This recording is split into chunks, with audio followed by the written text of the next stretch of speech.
We hold these truths to be self-evident, that all men are created equal, but today doesn't feel that way. We are divided in more ways than one, and the media and the powers that be all have their own agenda. The people of this great nation no longer care about the truth, they only care about the side they are on. At Poor 360, I am trying to change that. We're bringing you the facts and history so we can all learn something and make our own decisions. Tune in every Tuesday to be a part of that journey.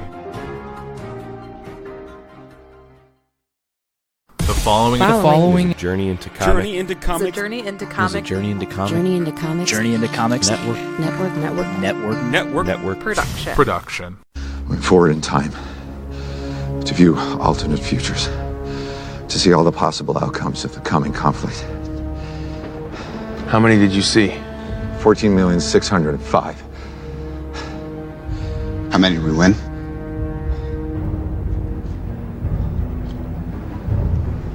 One.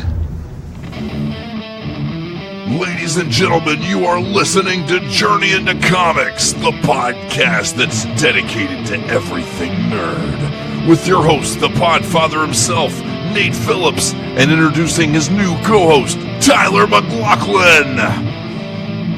You should have gone for the head. What's up, ladies and gentlemen? Welcome back to another episode of Journey into Comics. It's Journey into Comics 262. I am your host, Nate. Today I'm all alone. Tyler's dad was in town visiting, and family's important, so I told him, hey man, you go spend time with your dad. I'll take care of the podcast this week. Next week, we're going to get back to all of our amazing coverage of the House of X and the Powers of X. I promise there's probably going to be other news dropping as well. Today, I am going to be kind of taking a different approach. Now, usually, I sit down, I cover some news, I talk about this, I talk about that, I do whatever. Today, I'm going to focus on one thing, kind of. And we'll see if the conversation spawns out of this at all. This is just me on the fly, in the heat of the moment, coming to you with what I think is probably something that really needs to be talked about. And let's go back a little bit to last year. I had told you guys, I don't remember when it was, it's been a while, but I said, listen, if you haven't had a chance to check it out yet, Titans is an amazing show. It's on the DC streaming service, and you need to get your hands on it, right? And I had watched all last season and watched the whole thing. And one thing that I remembered from last season was it was supposed to originally be 11 episodes. They made it a 10-episode series. And they had already filmed what they thought was the 11th episode, but they decided to move it to the premiere of season 2. So it just shifts everything kind of off the pattern a little bit. So it was interesting because last year when you're watching the show Titans, it's essentially the story of Rachel, who's going to become Raven, as most of you probably know if you know anything about the Titans or the Teen Titans or Teen Titans Go or Teen Titans Go to the movies or, whatever. Rachel is kind of on the hunt for Dick Grayson. She doesn't know it's Dick Grayson, really. She just sees him in a dream, and it's in the sequence where his parents are dying. And she feels his sadness and is compelled to go out and find him, right? In that happening, they run into other people. There are former Titans members, Hawk and Dove, that return to make a little bit of a splash in the first season there. They both lose viciously and almost die because the family almost kills them. He throws them off buildings and shit. And you've also got Starfire, Coriander, who is sent to what she doesn't realize is sent to kill Rachel, because Rachel's this evil force.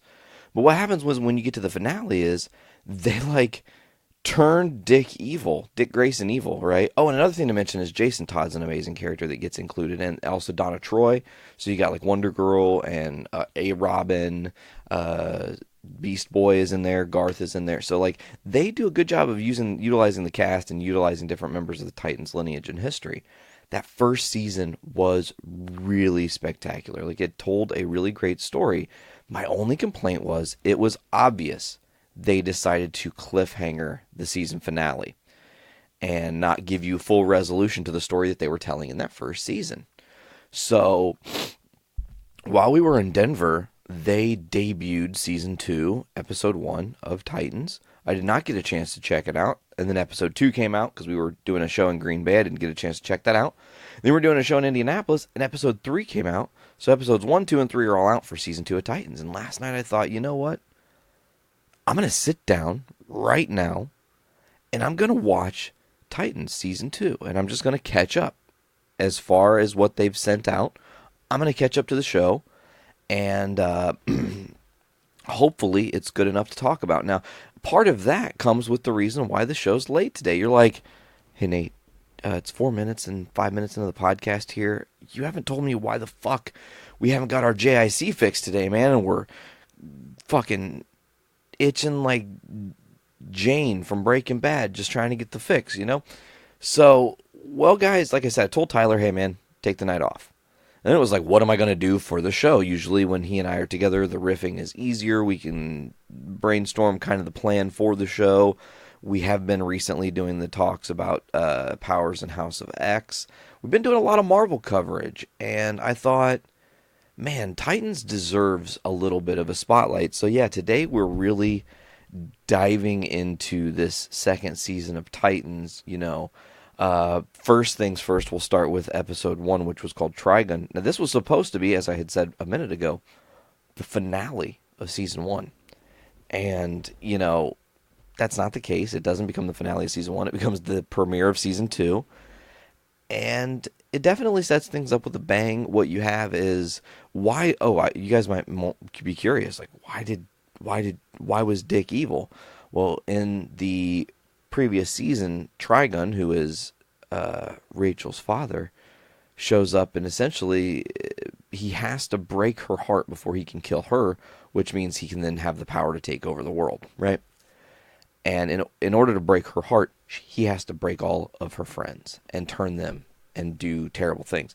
So he gets in Dick's mind and convinces Dick in a fugue state that's not even real, in like a dream sequence, to kill Batman, and he does.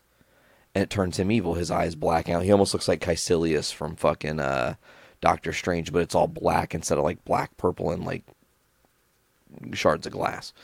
So that happens to Robin, and Rachel and Garth escape, and they're like running through this house that Trigun has kind of like blocked them off from everything else. And she sends a message telepathically out into the ether to Hawk, to Dove. Dove was in a coma. This wakes her up from the coma and brings them back. They go and find Jason Todd, who's in Wayne Manor. And they're like, I don't know why we fucking need you, but we need you. Jason Todd, come on. And the one thing I really like about the Jason Todd character is that, you know, when you think about Dick Grayson was like broken and begrudgingly became the sidekick to Bruce and Batman. However, Jason Todd's kind of just like a really egotistical, egocentric asshole who does not give a fuck, who shoots his mouth off, and who's really, really way too cocky for his own good. And I think that's one of the most dangerous parts about the Jason Todd character. And I have a prediction once we get a little bit further of what maybe the plan or the plot or the play is going to be. But I think they have some big plans for the Jason Todd character. So anyways, they get linked up. Corey was, I can't remember. I think she was, her and Donna Troy come back. So it's like essentially like the new Titans, because you got Robin, Hawk, Dove, Starfire, and Wonder Girl, right? And then on the inside you have Dick Grayson, Rachel, which is Raven, and then Beast Boy. And everybody on the outside's like, look, we have to go in and we have to save our team. So they think they get invited into this house because there's like a portal that opens up, and they go through it. And they each go into their own personal nightmare. And much like how Dick Grayson fought and then kills Batman and turns him evil, every single scenario that you're being shown within this bubble is these characters being driven to murder and to kill, and their darkness being released, okay? So you get Coriander, Starfire, and her scenario is Rachel and Garth find her, and Rachel's like, you have to kill me. The only way to save everybody is just to kill me. If you kill me, he can't kill me. That's the way to do it. You have to kill me. And she just does. She's like, I'm sorry, Rachel, and fucking burns her to ash. and she turns evil. Like Coriander's eyes black out and she becomes evil. And then you go to Donna Troy next, and it's like the day her dad dies in a fire, and she sees the guy that set the fire in her apartment building, and she just fucking beats him to death. Just fucking beats him to death until he's dead as fuck.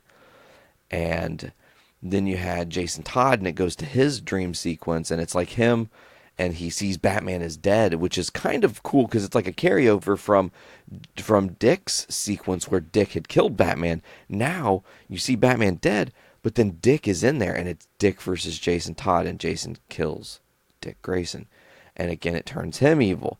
Hawk and Dove, their story is a little bit different because it's just Hawk giving Dove drugs, and then they just fucking do heroin and peace out, and they both are evil. So it's like everybody's evil up against Rachel and Garth, and everybody who is evil starts beating on Garth to kill him. And it's, again, to break Rachel's heart. And she's like destroyed about this shit, you know. And she screams and she tries to fight back. Trigon fucking just rips her heart out. And it kills her.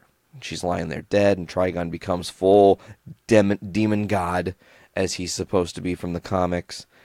And then takes her heart and just like squeezes it until it becomes this like fucking shiny red ruby gem. And he puts it in her head like Raven has. You know, Raven's got the fucking almost the Mr. Sinister like jewel in her head. So that's how Trigon gives Rachel her jewel, and it brings her back to life. But like she doesn't have a heart; it's in her head now, which is really interesting. I don't know how they're going to resolve that. They haven't talked about it yet. So she, you know, we think Garth is dead because Dick kills him. And then you see a snake slithering, and it's actually Garth. He has survived somehow, some way.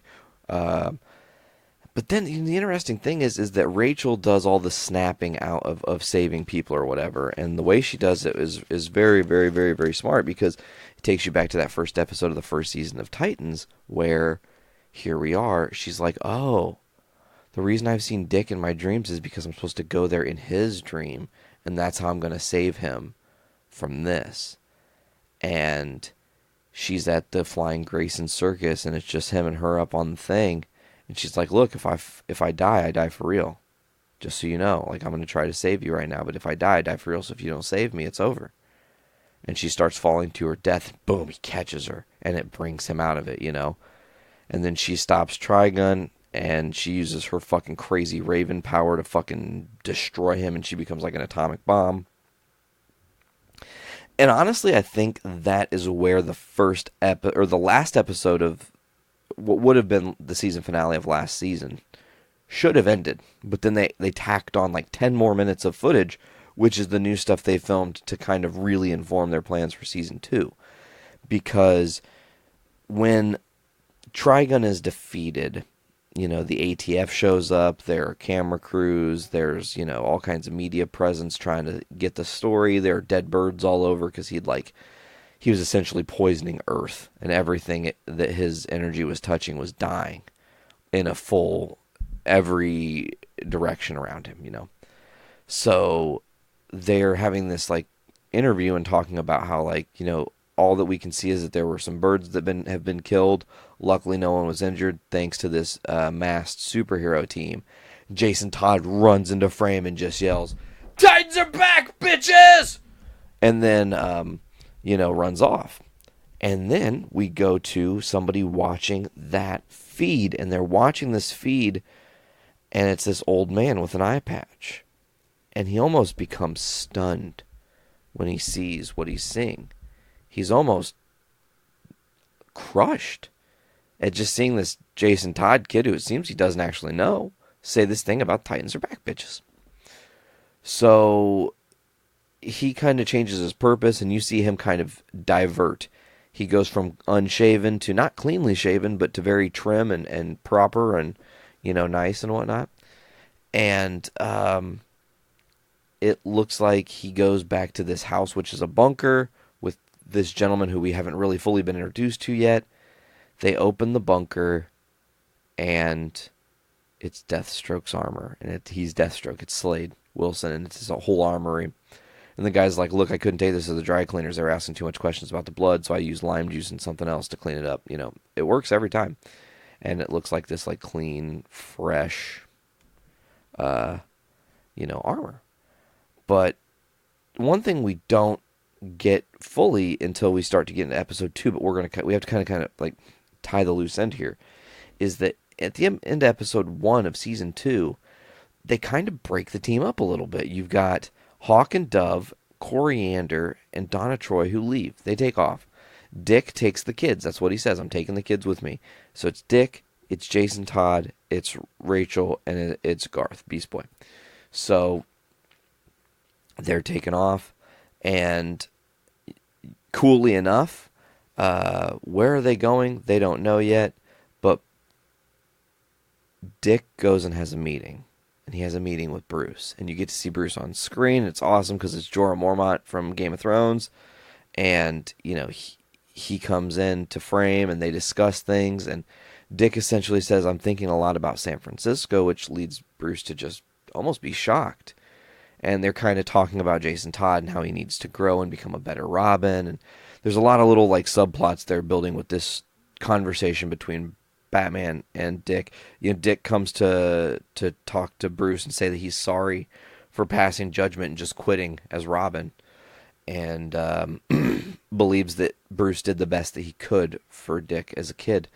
So that's a cool little seed that's being sown. You've got the whole thing with Deathstroke. Donna Troy and Coriander go to Chicago. Hawk and Dove go off into the wilderness. Episode over. Before we discuss further, I need to have a quick drink break. As you guys know, drink breaks are always brought to you by Pour 360 every single Tuesday on the Journey into Comics Network. You get them at journeyintocomics.com or get us on iTunes, Podbean, Stitcher Radio, Google Play Music, Spotify, CastBox, TuneIn, and many others where you will listen to Pour 360 amongst many other shows. Here's our drink break. I'm already on fire this morning. And what I mean by that is I feel like I'm talking very concisely and getting out what I want to say. But all at the same time, I just drank some coffee, so I'm really going to be buzzing here in a second, folks. Show's about to get real interesting. So anyways, episode 2 is titled Rose. Now, I wasn't sure what angle they were going to be playing the title of Rose off of. If they were going to be mentioning there was some sort of specific Rose they were in a hunt for, if there was a character named Rose, anywhere in between. So with episode 2, it's, the Titans are still in Titans, I forgot to tell you guys that. The Titans end up going to Titans Tower in San Francisco at the end of episode 1. And they're kind of realizing where they are on the hallowed ground and whatnot. And in episode 2, they're still there, obviously. They're starting their training process. And Dick and them see on the TV a girl missing an eye fighting a bunch of cops on a rooftop. She doesn't look like she's a pro or anything. She jumps off this fucking building that should have killed her, and it doesn't. And Dick is just like, okay. And he goes and finds her. He tracks her down and finds her and brings her back to the Titans. And he's doing that, okay? And you get kind of jumping around of all the different Titans stories and everything that's going on. Raven's starting to have a hard time and struggle with her Raven that's inside of her, I guess. They're probably going to build to her calling it that right now. She's still Rachel, but just because I know her as Raven, it's easier to say that. You get to this point where it's like I said, it's going around and showing you everybody's different stories of what's going on. Donna Troy and Coriander in Chicago, they're working a beat. They're trying to find Shimmer. She's a villain, and they actually do a good job of catching Shimmer. When Coriander goes to a hot dog stand to get some food, Donna takes off for a second, says, "I'll be right back." By the time she comes back, Coriander is missing, and she's missing because somebody's taken her. It turns out to be the Royal Guard from her planet. They need her back. They need her as the queen to come back. And the guard essentially is like a lover of hers. They never were officially together, but they were lovers, and they wanted to be together, but they couldn't because he was royal guard and she was a queen, essentially. And he says, look, I need you to come back, and if you don't, they're going to kill me. If I fail my mission, they will kill me. And she's like, okay, well, I guess I'm going to come back. Okay, so that's a little setup with Coriander. Donna Troy's like, where the fuck did Corey go? I'm freaking out. Hawk and Dove are on this farm, and it looks like they're doing a good job to isolate and to be in recovery from being addicted to drugs, because that was the big theme from them. They're addicted to drugs. They actually have problems with prescription painkillers and all kinds of other drugs because of the pain of fighting as superheroes. They've been beat down. Their bodies are not the same, and they need stuff to take the edge off, essentially. So they're doing their thing, and there's a new farmhand with them, and they're talking to him, and he's like in recovery as well, and they're like, you're doing a good job, you just got to keep up with it. Like, the first step to recovery is admitting, like, the world's not going to change for you, you just got to change for yourself. And that's a little subplot. So then it kind of goes to the nighttime, and Hawk's asleep. Dove sneaks out. She's not supposed to be superheroing. They had agreed they were done with the superhero beat. Okay. So she sneaks back in, and Hawk is awake and confronts her, and she's like, I've been doing it for about a month. She had gone to shut down this meth lab where their farmhand had been buying his drugs. And she did shut it down, And then their farmhand comes running in, and they're like, what the fuck? And he just like bursts into light. Like his mouth just starts getting brighter and brighter and brighter and brighter. And they're like, oh fuck, we gotta go. And they run out, and the house explodes, dude. Poof! And the reveal is that there's a guy who's been broken out of prison, who we've seen in the Flash show, but this is a different iteration of the character, and I'm actually really interested that they brought this character out. It makes sense to play this character up as a proper bad guy. Arthur Light, which in the comics, they actually made that character like a rapist, which is crazy, but that was like something they did with that character. And what's crazy is they've shifted him to make him gross enough to where he doesn't even have to be a rapist in the show. He's fucking nasty, and I don't like his character. Just the way his language is, the way he interacts with people, it's different. It's definitely, you get villain when you watch him. The guy who portrays Dr. Light does a very good job. But he's essentially arming people by just like fueling them with light, sending them where they got to go, and they blow up. Well, come to pass that Dr. Light is not working alone, nor has Dr. Light been broken out alone. Deathstroke broke him out. And now you have Deathstroke and Dr. Light working together. They have a focus. They're attacking the Titans. And things just kind of keep devolving. We learn about Rose. That's the character that Dick brought back. He wants her to kind of be like, who are you? Tell me your name. Tell me who you are. And she's like, oh, I'm just Rose. That's it. Doesn't really divulge too much information. Everyone else is really curious, like, who the fuck is this chick? Dick isn't doing his due diligence to check into her, but Jason Todd and Garth are, and they look into her, and they find her name is Rose Wilson. And when they find that her name is Rose Wilson, her dad comes up, and her dad just happens to be motherfucking Slade Wilson, also known as Deathstroke. So now the Titans have been confronted, and Jason Todd goes, no fucking way. Like, he actually knows. He understands the gravity of Deathstroke. Garth doesn't understand at all. He has no idea. Jason Todd Dick Grayson walks in, and he's taken aback as well. He's like, we got other problems. He calls the Titans because of this, or the Titans call him, and he just corrals the Titans. We got this Dr. Light thing we got to take care of together. He gets everybody in. Corey, of course, doesn't show up yet. I might be mixing episode 3 a little bit too there, but I don't think I am. Oh, no, because episode 3 gets even deeper, because with episode 2, the thing they do is they do a really good job of setting up this Rose character. Is she good? Is she evil? She can fight. All the Titans are training in Titan's Tower. The old Titans are coming back, and when they come back to Titan's Tower, they all are very traumatized. And we're starting to find the backstory of this OG Titans team, not Teen Titans, the first Titans. Hawk, Dove, Robin, and Wonder Girl. Aqualad, I think, was also a part of that, which we've started to slowly peel back other characters that were part of that journey. they dive deep into the training, and you, like I said, you see that the old Titans are traumatized by being in this tower, and Dick kind of tells them they've also got this other situation while they're taking care of Dr. Light. Deathstroke is also resurfaced, and Dick's like, look, I'll take care of it. You guys don't need to fuck with it. Just go home. Like, it's not a big deal. And Rose seems to kind of be a good guy, and there was one moment in the Rose episode that I really loved where she's training with Dick. It's like towards the end of the episode, and she's got a real katana, and he has a fucking wooden bow staff, and which is cool because Robin with the wooden bow staff, he's used that before, but in a very symbolic way, she takes the sword and cuts the bow staff in half, so he has two like batons, which is more like Nightwing. So we're kind of getting a tease of Nightwing. We also want to mention Jason Todd's like, if I'm Robin, then who the fuck are you? To Dick. And Dick's like, that's a good question. I'm not sure yet. Like, I don't know. And they're kind of picking at him like, you can't just be Dick Grayson. You can't just be a dude. You have to find an identity.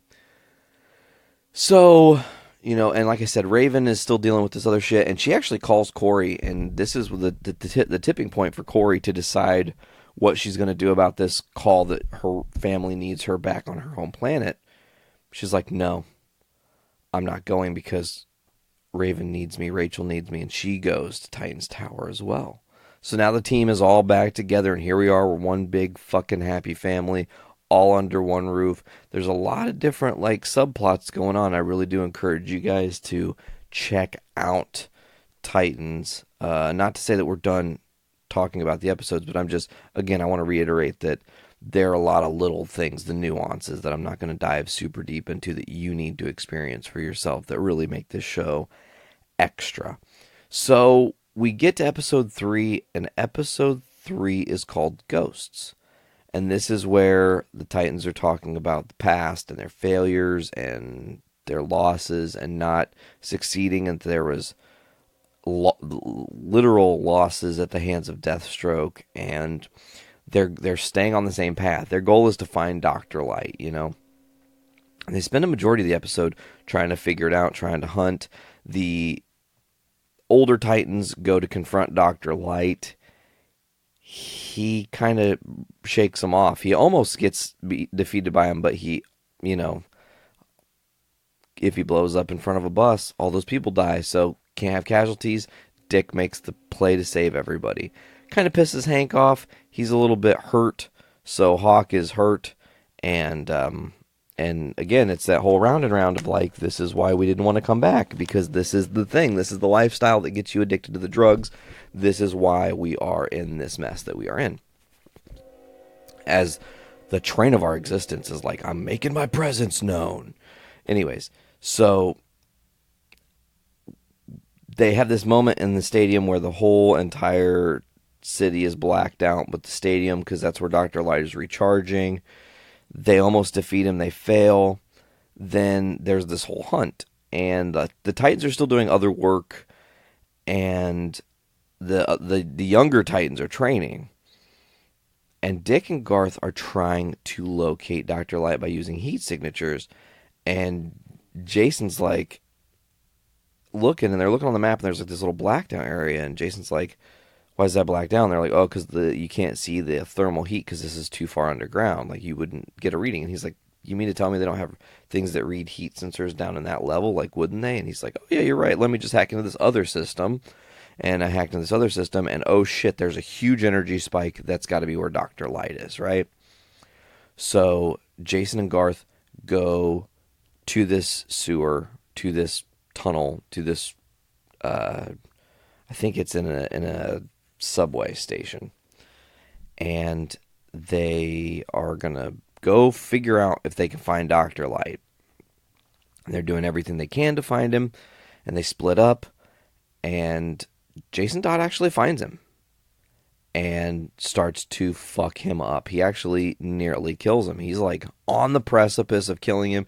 He's punching and punching and punching, and he's getting ready to go to do the death blow, and he hears something behind him, and he stops dead in his tracks.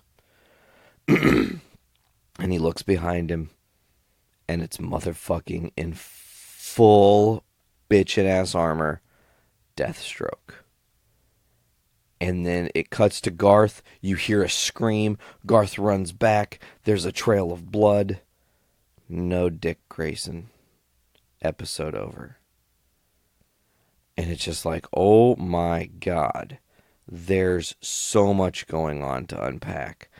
Did Jason Todd actually die by the hands of Deathstroke? Is Deathstroke just going to utilize... And that's one thing, too. There's a scene with Deathstroke that's very important. Dr. Light's like, what are we going to do? We're going to attack them all at once. We're going to separate them and attack them one at a time. And Deathstroke's like, no. What we're actually going to do is we're going to do nothing. We're going to freak them the fuck out until they start doing stuff that we can observe.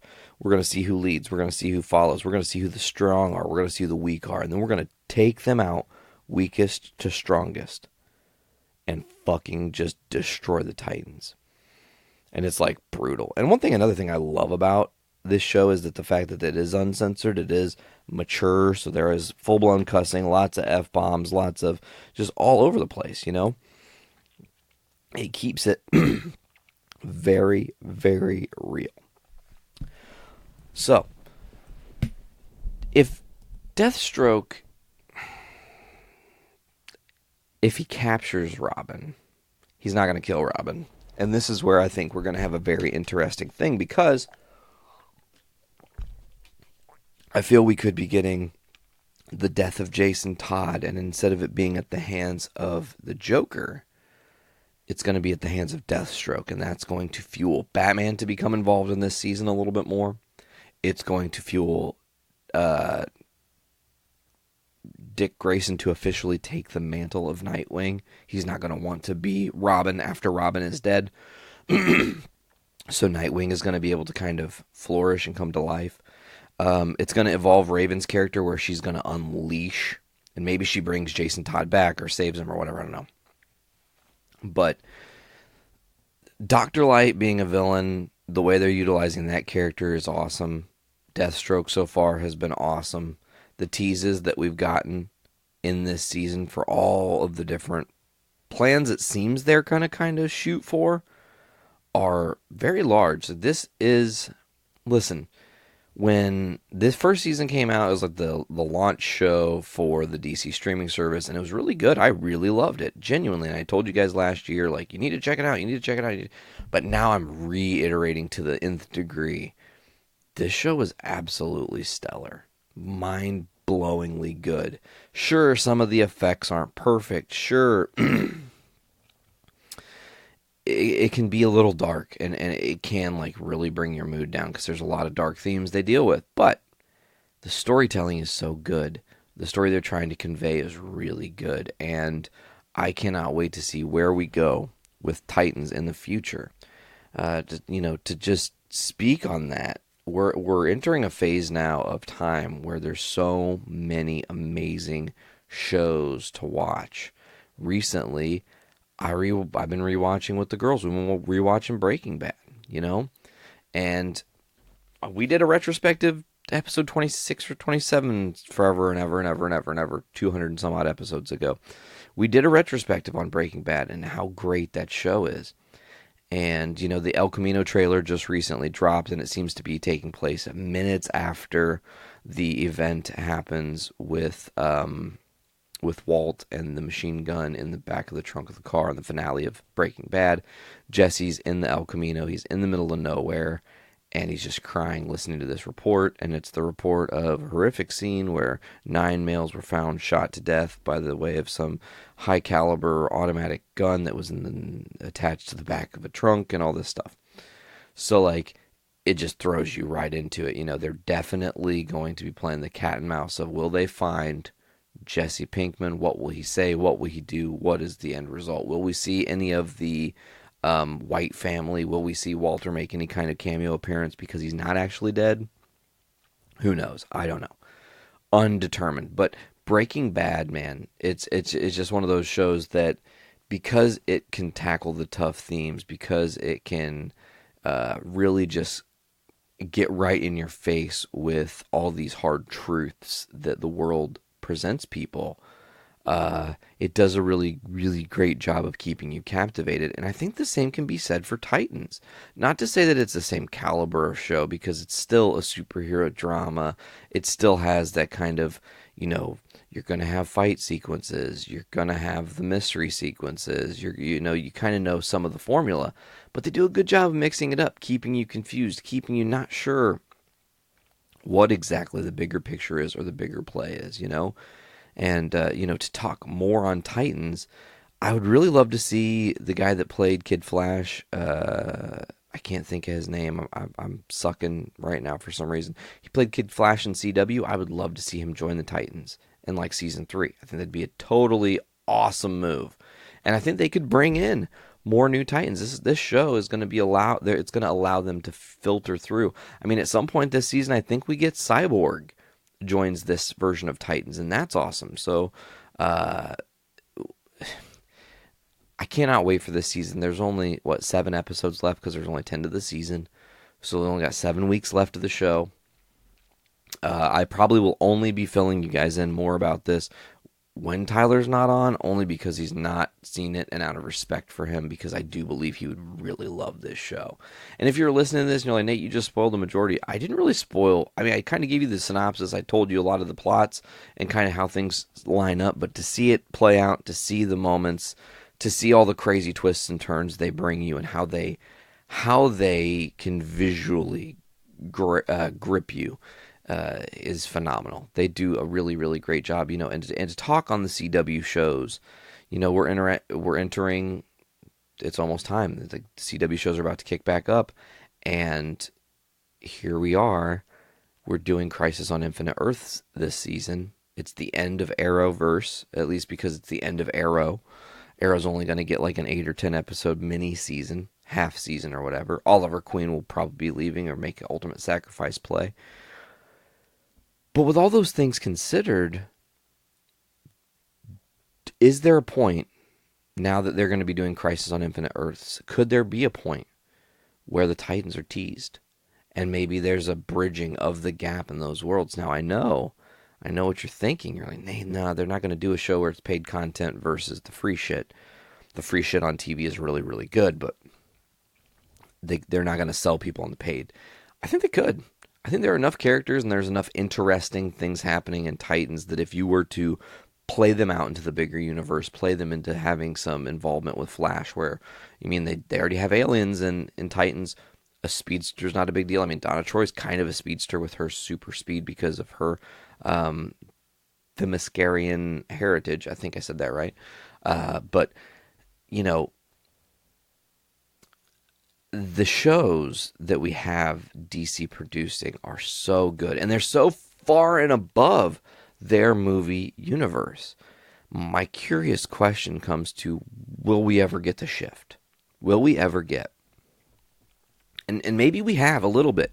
We talked last week a little bit about the Suicide Squad movie coming out and how they have an amazing cast, and not to get too attached to anybody, because lots of people are probably going to die really fast because James Gunn's got a trigger finger. You've given him a movie called The Suicide Squad, for fuck's sakes, where all these people have chips in their heads. He's going to get a little trigger happy.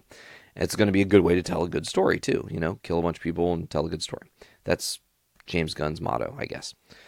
So you guys have seen Slither, I hope, or Super, or the Belko Experiment. That was fucked up. Anyways, but I want to see there come a day where, all in all, DC's just killing it. Their TV is so good. If they would have put as much trust into their movie verse as they have their TV verse, honestly, and this is just my honest opinion, DC would give Marvel an easy run for their money because they're a little grittier. Yeah, the grittier is great, and you can buy into the gritty a little bit, and it's not so always happy ending. But they're not brave enough, I think, to take those risks, because they don't know that the larger masses are going to buy in.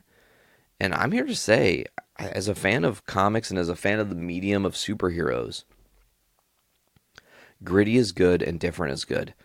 I feel if DC had the same movie verse as Marvel, that maybe nothing would change. I don't know. But the fact that they have a TV verse that's so much better and superior to Marvel's currently, we haven't got to the Disney Plus side of things, which is going to be like, you thought Titans was the shit. Here's Falcon and Arrow, or Falcon and the Winter Soldier, you know?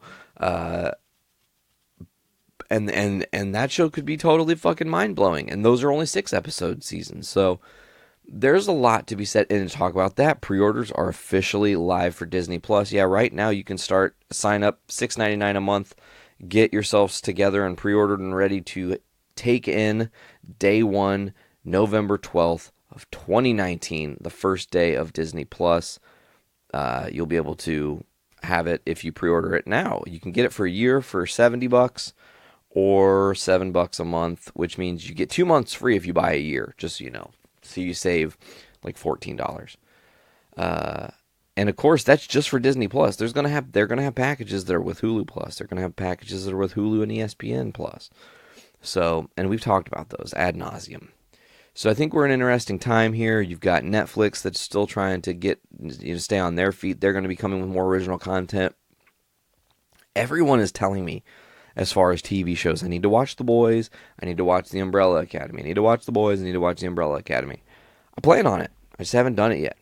But I will be hopefully doing it very, very, very soon. Anyways, so I forgot to mention this. We were talking about Suicide Squad a few minutes ago, and I totally spaced it, but they fucking got rid of their whole cast.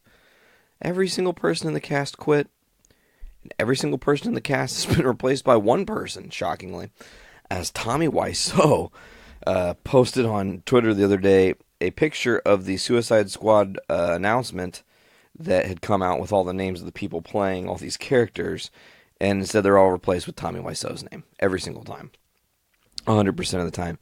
And James Gunn actually responded to Tommy Wiseau saying, "I didn't know I signed on for a Clump sort of deal." You know, like at Christmas at the Clumps and everything with Eddie Murphy.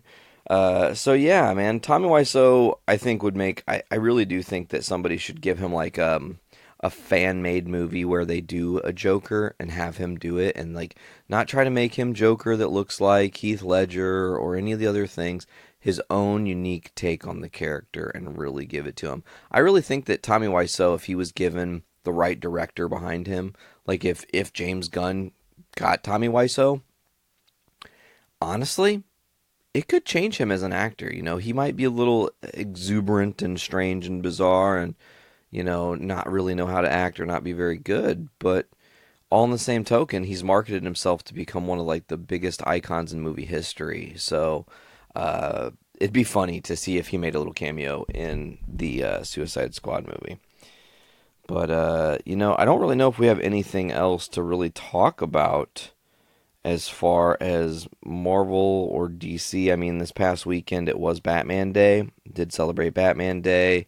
And all over the world in different countries and different cities, there were Batman bat signals shined into the sky, which is amazing, in honor of the character and his journey in time as a comic book character.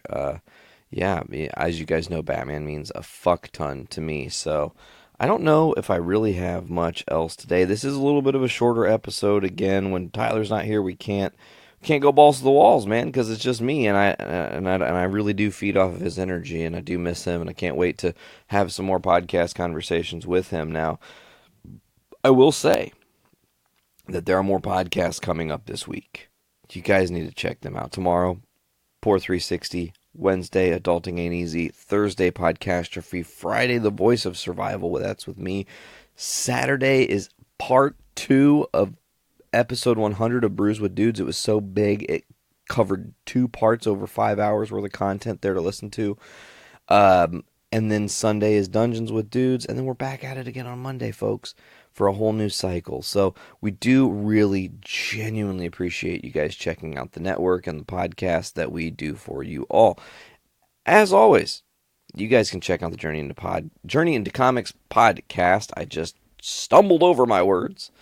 You can check out the Journey into Comics podcast at journeyintocomics.com, on the Journey into Comics network. Get us on iTunes, Podbean, Stitcher Radio, Google Play Music, Spotify, CastBox, TuneIn, and many others. Just search the Journey into Comics network on those various platforms. Also, go to patreon.com. I'm talking to you. I'm talking to all of you.